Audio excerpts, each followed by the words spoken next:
प्रिय मित्रों, आज हम श्रीमद् भागवत के अनुसार कालयवन वध और मुचकुंद जी द्वारा कृष्ण जी की स्तुति की कथा कहेंगे। राजा मुचकुंद की कथा।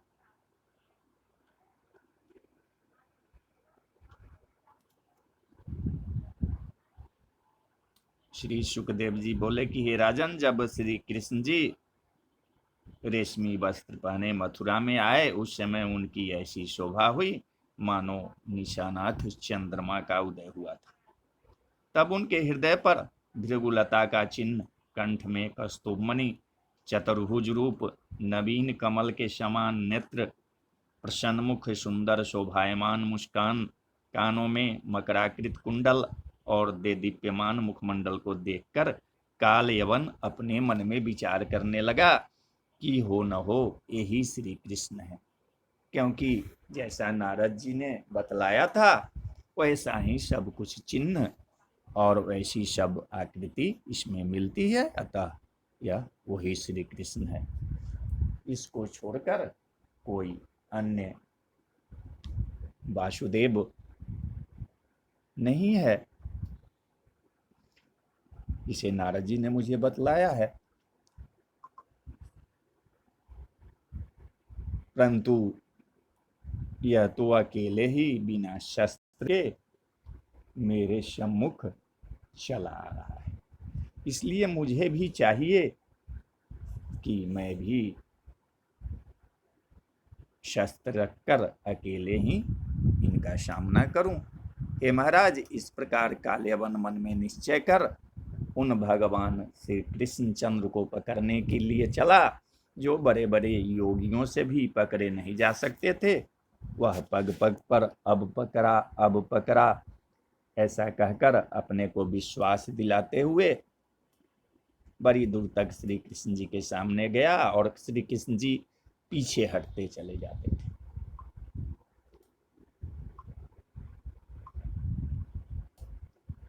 इस प्रकार पद पद पर पकड़े जाने की आशा देते हुए भगवान श्री कृष्ण उसे बड़ी दूर एक पर्वत की गुफा में ले गए।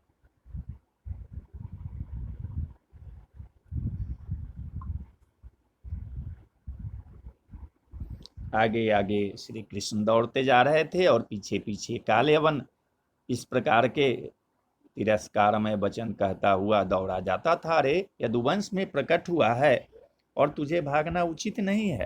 पर कालयवन उन्हें पकड़ न सका, क्योंकि उसकी काम वासना अभी छिन्न नहीं हुई थी। इस प्रकार तिरस्कार करने पर भी भगवान ने पर्वत की गुफा में प्रवेश किया और कालयवन भी भीतर घुस गया।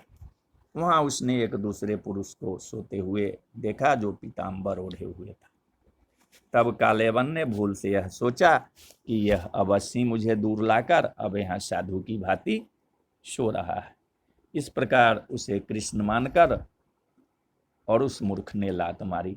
तब जो बहुत दिनों से सो रहा था सोकर उठा और धीरे धीरे आंख खोलकर चारों ओर देखने लगा, तो उसने पास ही में खड़े हुए कालयवन को देखा।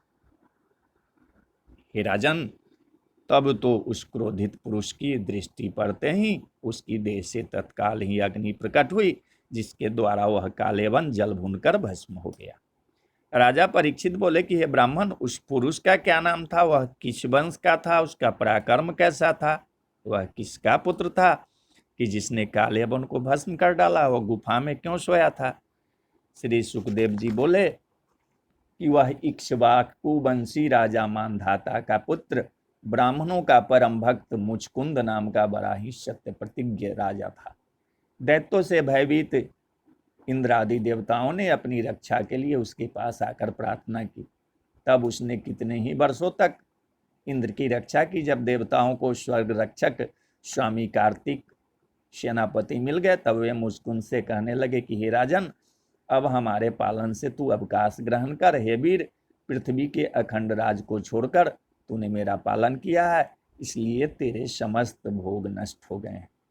क्योंकि पुत्र, रानियां, बंधु, हाथी और मंत्री, उस समय की जो तेरी प्रजा थी, वह सब आजकल काल के बल से नष्ट हो चुकी है। अब उनमें से कोई शेष नहीं। जैसे ग्वाल पशुओं को प्रेरणा करता है, वैसे ही बलवानों में बलवान भगवान अविनाशी ईश्वर काल क्रिया करता हुआ प्रजा को प्रेरणा करता है। तब उसने देवताओं से कहा कि तेरा कल्याण हो, तू एक मोक्ष के सिवा और जो भी चाहे मुझसे वर मांग, क्योंकि मोक्षदाता तो एक अविनाशी भगवान विष्णु ही हैं। तब इस प्रकार कहने पर उस महायशस्वी राजा ने देवताओं को नमस्कार कर उनसे निद्रा ही मांगी, क्योंकि वह परिश्रम से थक गया था।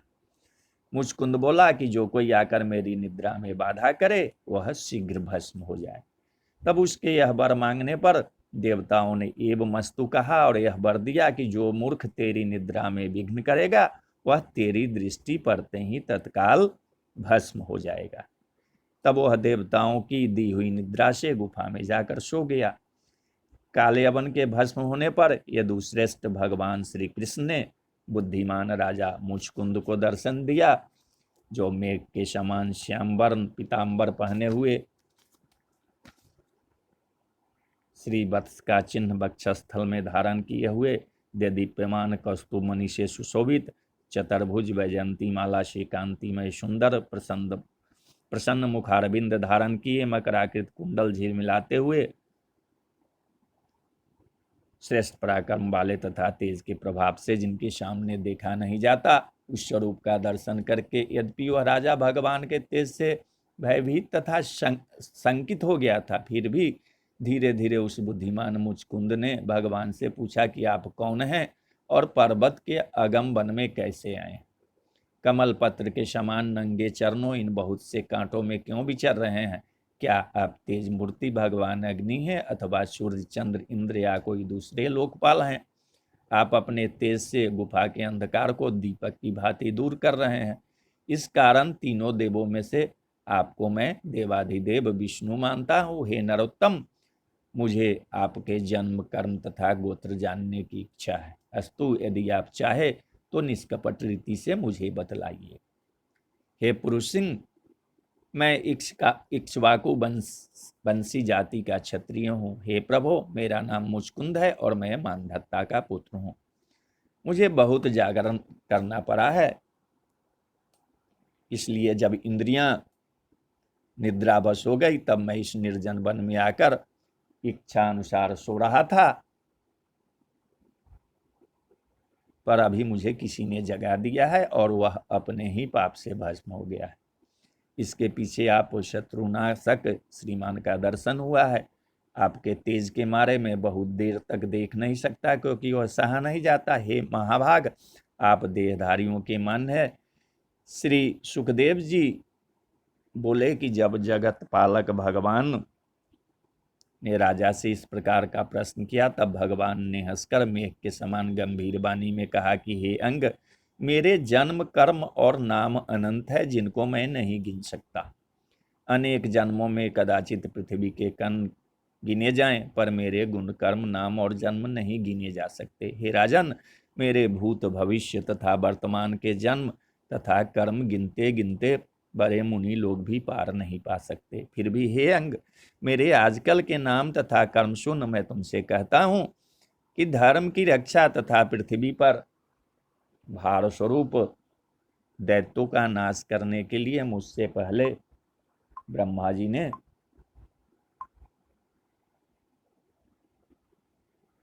विनती किया था। तब मैंने यदुवंश में वसुदेव के यहाँ अवतार लिया। इसीलिए लोग मुझे वसुदेव का पुत्र वासुदेव कहते हैं। पूर्व काल में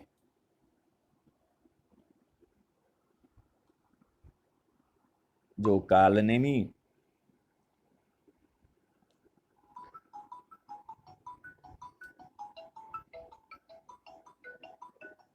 कालनेमी नामक दैत्य था, वह यहाँ के कंस के नाम से प्रकट हुआ था।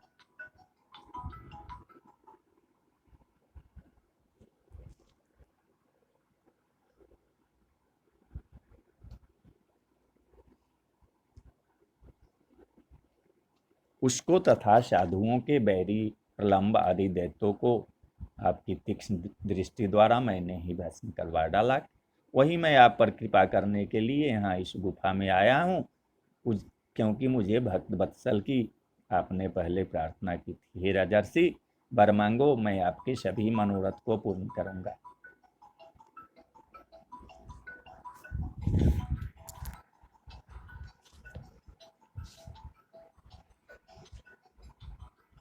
जो मेरे शरण आ जाता है वह फिर सोच करने योग्य नहीं रहता। श्री सुखदेव जी बोले कि यह वचन सुनकर मुचकुंद आनंदित होकर गर्गाचार्य के वचनों का स्मरण करके उन्हें श्रीमन नारायण जानकर और प्रणाम कर कहने लगा कि यह मनुष्य आपकी माया से मोहित होकर अनर्थ की ओर दृष्टि लगाकर सुख की आशा में सुख को प्रधान मानकर आसक्त हो जाता है।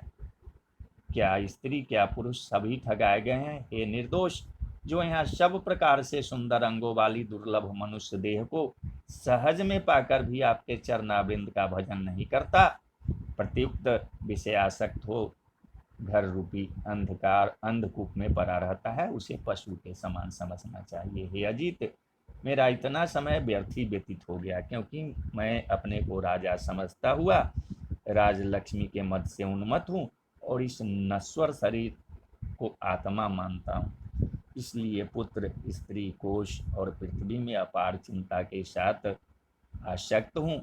इस घर या दीवार के समान शरीर में अपने को राजा मानकर अभिमान के साथ रथ, हाथी, घोड़े और पैदलों की चतुरंगिनी सेना साथ लेकर आपका स्मरण न करता हुआ पृथ्वी पर अत्यंत मदोन्मत्त होकर फिरता रहा।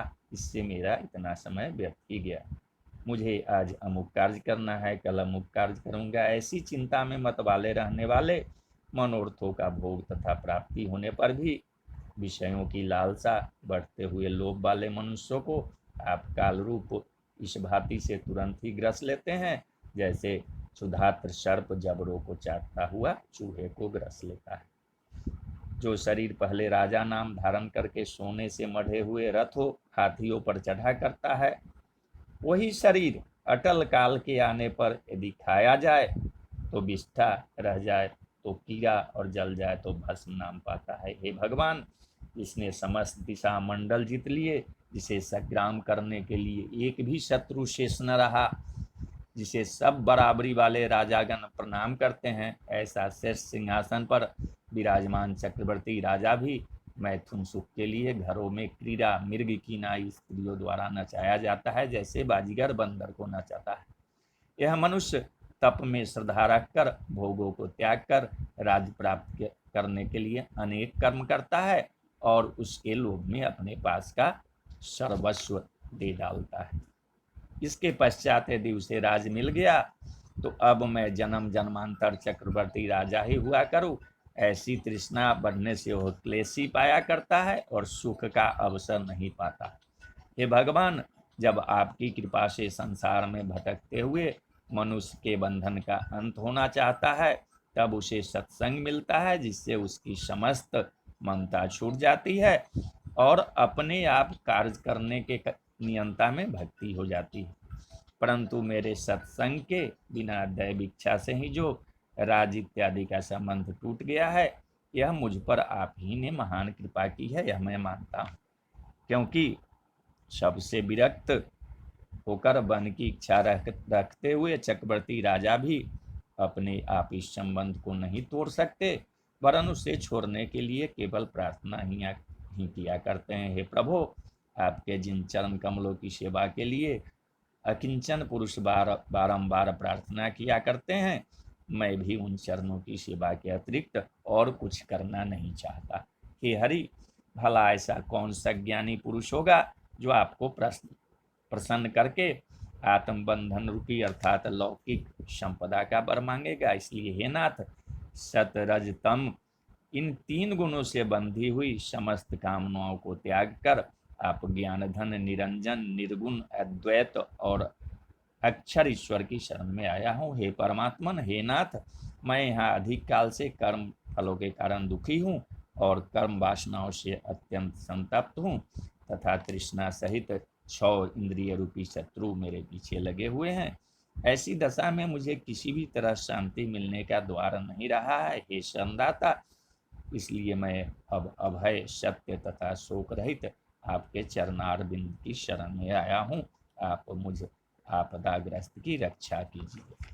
श्री भगवान बोले कि हे चक्रवर्ती महाराज, आपकी बुद्धि बड़ी निर्मल तथा उदार है, क्योंकि मैंने आपको वरदानों का प्रलोभन दिया, परंतु पंच मात्राओं से आपकी बुद्धि चलायमान नहीं हुई। मैंने जो आपको वर देने के लिए कहकर लोभ दिखलाया है, वह केवल सावधान करने के लिए किया है, यह निश्चय जानिए। क्योंकि मेरे एकांत भक्तों की बुद्धि कभी भी वासनाओं में आसक्त नहीं होती। हे राजन, जो मेरे भक्त नहीं हैं, वे चाहे प्राणायाम आदि साधनों के द्वारा मन को बस में करे मन को बस में करे भी, परंतु फिर भी उनका मन विषयों को लोभ में आता हुआ दिखता है, क्योंकि उनकी वासना छिन्न नहीं हुई। आवागमन का मुख्य कारण वासना प्राणायाम से नहीं जाती, किंतु मुझ में मन लगा दे तो चाहे जहां विचरे कोई दुख न होगा। हे राजन, तुमने जो क्षत्रिय वंश में उत्पन्न होकर आखेट में जीवों का वध किया है, उसे अब ताप के द्वारा नष्ट करो, तभी जीव हत्या के तुम्हारे ये सब पाप छूटेंगे। फिर दूसरे जन्म में तुम सब प्राणियों के हितैषी बनकर ब्राह्मण कुल में जन्म लोगे, और तुम्हें मेरा शुद्ध स्वरूप प्राप्त होगा। तो बोलिए जय श्री कृष्ण, जय श्री।